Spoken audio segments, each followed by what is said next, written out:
Hello everyone, welcome to Shikshantariksha. This is Deepa Yadav. आज के video में हम मगध के उदय के कारण और मगध के कुछ इम्पोर्टेंट राजवंशों के बारे में पढ़ेंगे। इससे पहले मैंने 16 महाजनपदों पर एक वीडियो बनाई थी। आप इस वीडियो को देखने से पहले उस वीडियो को भी जरूर देख लें, फिर आपको यह वीडियो और अच्छे से समझ आ जाएगी। वीडियो का लिंक मैंने डिस्क्रिप्शन बॉक्स में डाल दिया है। वीडियो शुरू करने से पहले मेरी आप सबसे रिक्वेस्ट है कि अगर आपने अभी तक मेरे चैनल को सब्सक्राइब नहीं किया है तो इसे सब्सक्राइब जरूर करें और इस टॉपिक को अच्छे से समझने के लिए वीडियो को एंड तक जरूर देखें। Let's begin. मगध साम्राज्य का उदय। मगध साम्राज्य की उत्पत्ति उस समय हुई थी जब 6ठी शताब्दी ईसा पूर्व से 4ठी शताब्दी ईसा पूर्व तक 4 महाजनपद मगध, कौशल, वत्स और अवंती एक दूसरे के ऊपर वर्चस्व स्थापित करने के लिए संघर्ष में लगे हुए थे। अंततः मगध उत्तर भारत में सबसे शक्तिशाली और समृद्ध साम्राज्य के रूप में उभरा। आधुनिक इतिहासकार इसके कई कारण बताते हैं। एक यह है कि मगध क्षेत्र में खेती की उपज खास तौर पर अच्छी होती थी क्योंकि यह क्षेत्र उपजाऊ गंगा के मैदान में स्थित था। दूसरा यह कि लोहे की खदानें भी आसानी से उपलब्ध थीं, जिससे उपकरण और हथियार बनाना सरल होता था। जंगली क्षेत्रों में हाथी उपलब्ध थे जो सेना का एक महत्वपूर्ण अंग थे। साथ ही गंगा और उसकी उपनदियों से आवागमन सस्ता और सुलभ होता था।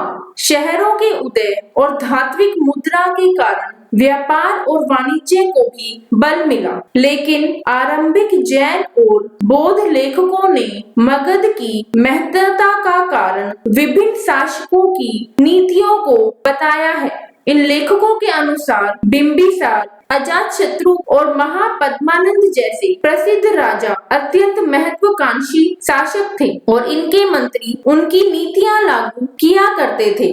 प्रारंभ में राजगृह, जो कि आज के आधुनिक बिहार में है, मगध की राजधानी थी। राजगृह का शाब्दिक अर्थ राजाओं का घर होता है।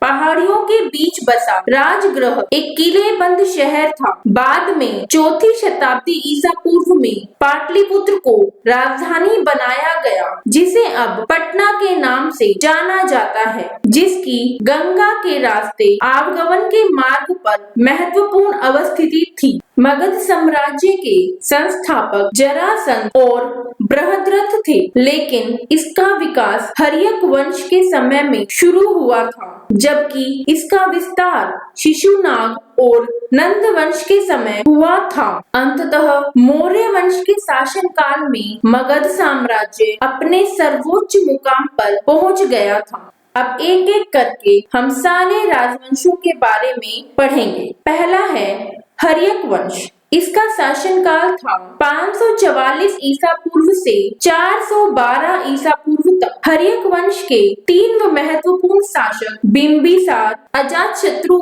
और उदयन थे। सबसे पहले देखते हैं बिंबिसार को। बिंबिसार का शासनकाल 544 ईसा पूर्व से 492 ईसा पूर्व तक था। बिंबिसार इस वंश का प्रथम शक्तिशाली शासक था। उसे मगध का वास्तविक संस्थापक भी माना जाता है। वह पहला शासक था जिसके पास पैदल सेना थी और वह महात्मा बुद्ध का समकालीन था। बिंबिसार ने अंग राज्य को जीतकर उसे मगध साम्राज्य में मिलाया तथा अपने पुत्र अजातशत्रु को वहां का शासक नियुक्त किया। मगध राज्य की आरंभिक राजधानी राजगृह या फिर गिरिब्रिज थी। मत्स्य पुराण में बिंबिसार को क्षेत्रोजस तथा जैन साहित्य में उसे शोणिक कहा गया है। बिंबिसार ने अपनी स्थिति को मजबूत करने के लिए पहली बार वैवाहिक गठबंधन की शुरुआत की थी। उसकी प्रथम पत्नी कौशल देवी कौशल राज प्रसेनजित की बहन थी तथा दूसरी पत्नी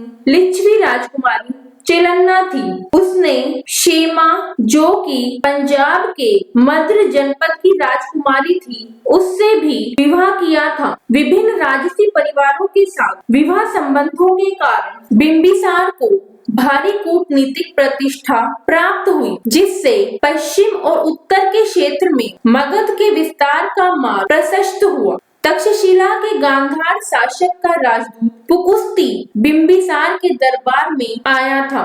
बिंबिसार ने अपने निजी चिकित्सक जीवक, जो कि सलावती नाम की गणिका का पुत्र था, उसे अपने प्रतिद्वंदी उज्जैन के शासक चंद प्रघोत महासेन के पास उसके पीलिए के इलाज के लिए भेजा था। बिंबिसार ने पहली बार मगध में एक कुशल प्रशासन की नींव रखी। उन्होंने कई नहरों और सड़कों का निर्माण किया, प्रशासनिक उद्देश्यों के लिए कई नए अधिकारियों को नियुक्त किया और राजस्व के नियमित संग्रह की व्यवस्था की। इसने उनके वित्तीय संसाधनों और सैन्य ताकत को बढ़ाने में उनकी मदद की। कई मंत्री थे जिन्होंने प्रशासन में राजा की मदद की। उन्हें योग्यता के आधार पर चुना गया और उनकी सलाह को आमतौर पर नजरअंदाज नहीं किया जाता था। इसके अलावा अलग अलग अधिकारी थे जिन्हें उनके काम की प्रकृति के अनुसार अलग अलग श्रेणियों में विभाजित किया गया था। प्रशासनिक अधिकारियों को संबताकाश, न्यायिक अधिकारियों को वोहरी केका और सैन्य अधिकारियों को सेना नायकास कहा जाता था। हालांकि प्रशासन की बुनियादी इकाइयां गांव थी। प्रत्येक गांव एक मुखिया के अधिकार क्षेत्र में था, जो करों के संग्रह के लिए जिम्मेदार था और उन्हें राज्य के अन्य अधिकारियों को सौंप रखा था। सैद्धांतिक रूप से भूमि राजा की थी, हालांकि किसी को भी जमीन से विस्थापित नहीं किया गया था जब तक कि वह उपज का 1/6वां भाग भुगतान करता था, जिसे राजा का हिस्सा माना जाता था। ज्यादातर शूद्राओं ने खेती करने वाले के रूप में काम किया, हालांकि वे जमीन के स्वामी नहीं थे। वे मजदूर के रूप में लगे हुए थे। इससे उनकी हैसियत कम हो गई थी। इसलिए इस अवधि के दौरान सुक्रास का एक नया वर्ग, जो अछूत है, को मान्यता दी गई थी। बिंबिसार धार्मिक मामलों में बहुत अधिक सहिष्णु था। उन्होंने जैन और बौद्ध दोनों को समान रूप से सम्मान दिया। इसलिए जैन और बौद्ध दोनों ने बिंबिसार को अपना अनुयायी माना। बिंबिसार को उसके ही पुत्र अजातशत्रु ने मार डाला, लेकिन जैनों और बौद्धों ने उसकी मृत्यु के प्रकरण के बारे में अलग अलग राय प्रकट की है। जैन ग्रंथों के अनुसार अजातशत्रु ने अपने पिता को कैद कर लिया था, लेकिन बाद में दोषी महसूस किया और जब वह उसे छोड़ने गया तो बिंबिसार ने डर के मारे खुद जहर ले लिया और मर गया। बौद्ध ग्रंथों का दावा है कि अजातशत्रु ने खुद अपने पिता को मार डाला था और उन्होंने इस तथ्य को बुद्ध के सामने स्वीकार किया। जो भी वास्तविक तथ्य हो, यह तो निश्चित है कि अजातशत्रु अपने पिता की मृत्यु के लिए जिम्मेदार था और उसके साथ ही अपने सिंहासन पर चढ़ा था। अब देखते हैं अजातशत्रु के बारे में। अजातशत्रु का शासनकाल 492 ईसा पूर्व से 460 ईसा पूर्व तक था। अजातशत्रु ने सैन्य विजय के माध्यम से अपने पिता की विस्तार की नीति जारी रखी। सबसे पहले मगध और कौशल के बीच एक भयंकर संघर्ष शुरू हुआ। प्रसेनजित की बहन, जो बिंबिसार की पत्नी थी, पति की मृत्यु पर दुख से मर गए। प्रसेनजित इसे सहन नहीं कर सका और अजातशत्रु को काशी वापस करने के लिए कहा, जो दहेज में बिंबिसार को दी गई थी। जब अजातशत्रु ने इनकार किया, तब मगध और कौशल के बीच एक लंबी लड़ाई शुरू हुई। युद्ध लंबे समय तक जारी रहा, लेकिन अंततः प्रसेनजित ने काशी अजातशत्रु को देने के लिए सहमति व्यक्त की और अपनी बेटी वाजिरा का विवाह अजातशत्रु से कर दिया। इससे यह साबित होता है कि युद्ध का परिणाम मगध के पक्ष में गया। हालांकि मगध के राजनीतिक वर्चस्व की नींव अजातशत्रु ने वज्जी के मजबूत संघ को हरा कर रखी थी।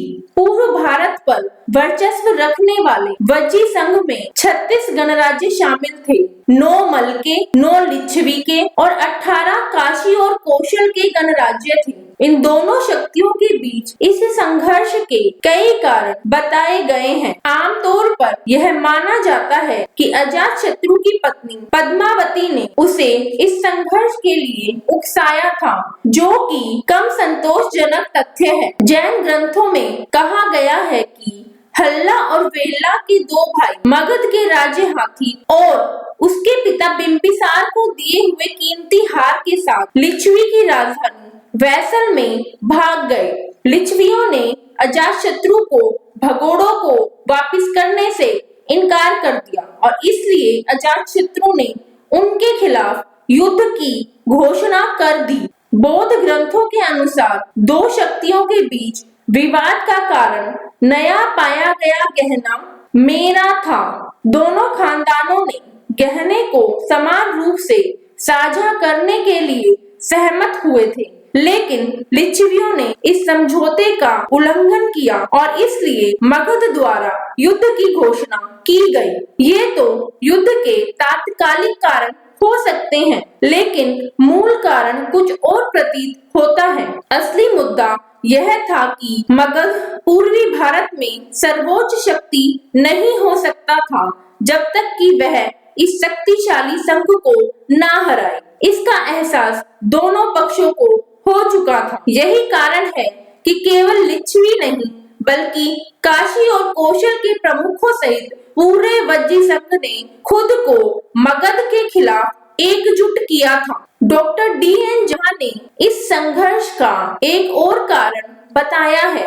उन्होंने कहा, दोनों राज्यों ने गंगा नदी पर अपने शासन का दावा किया और वहां से व्यापार कर इकट्ठा करने का अधिकार दिया।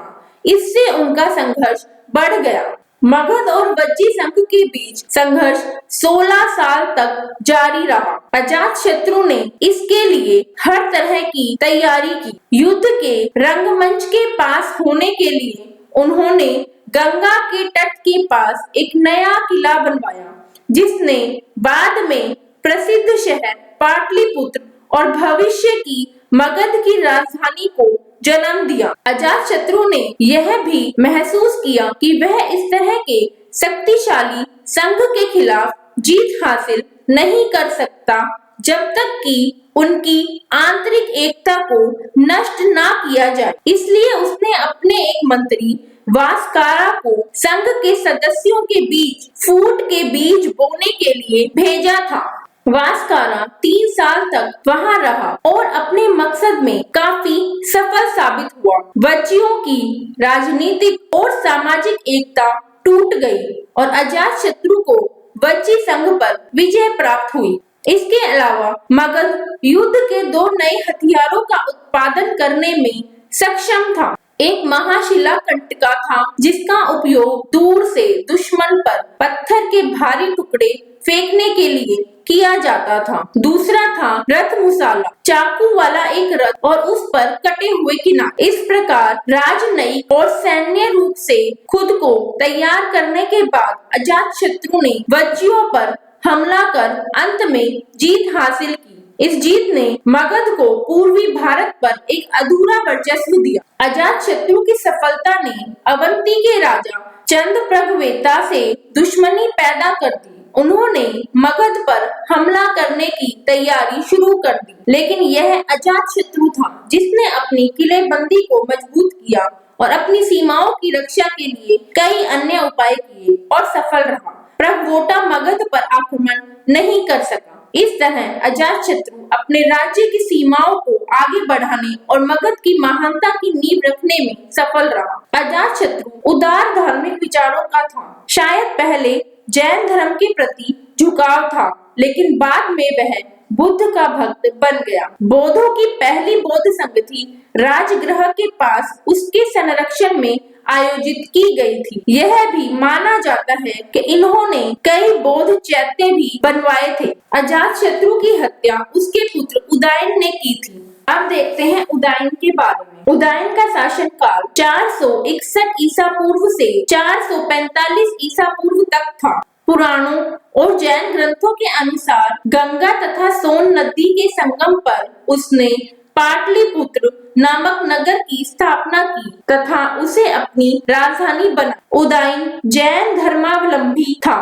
अवंती के शासक पालक की शह पर उदयन की हत्या की गई थी। उसके उत्तराधिकारी कमजोर शासक थे। इस वंश के अंतिम शासक नागदशक को शिशुनाग नामक एक अमात्य ने पद से हटाकर मगध की गद्दी पर अधिकार कर लिया और शिशुनाग नामक एक नए वंश की नींव डाली। अब देखते हैं शिशुनाग वंश को।